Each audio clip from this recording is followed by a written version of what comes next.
আওয়ামী লীগকে বাদ দিয়ে বাংলাদেশে কোনো বিশ্বাসযোগ্য, গ্রহণযোগ্য নির্বাচন, নিরপেক্ষ নির্বাচন হতে পারে না এবং তারা নিজেরাও আদৌ নির্বাচন দেবে এ ব্যাপারে আমরা যথেষ্ট সন্দিহান।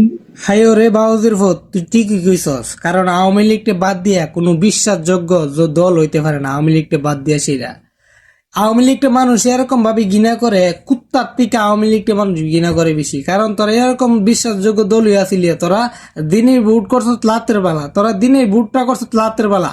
আমরা ভোট দিতে পারছি না, আমাদের দাদা কবর তাই ভোট দিয়া থাকে, আমাদের দাদা কবর তাই ভোট দিয়া থাকে। আর আমরা জীবিত থাকা অবস্থায় আমরা ভোট দিতে পারি না। আমরা জীবিত আছি, আর আমরা জীবিত আছি, আমরা ভোট দিতে পারি না। হয়তো আমাদের দাদা মরে গেছে 50 বছর আগে, হি বেড়া কবর তুই তো হয়তো আমার দাদা 50 বছর আগে মারা গেছে, হি মরা বেড়া কবর তুইটা ভোট দিয়া থাকা। আর আমি জীবিত বেড়া ভোট দিতে পারি না। তাহলে তোরা এরকম দলীয় আসিলি, আবার তোরা কইতাছ আওয়ামী লীগটা বাদ দিয়ে কোনো বিশ্বাসঘাত দল হইতে পারে না, কোনো বিশ্বাসঘাত দল হইতে পারে না। আয়ো ঠিকই আছে, পাগলের সুখ মনে মনে আর কি।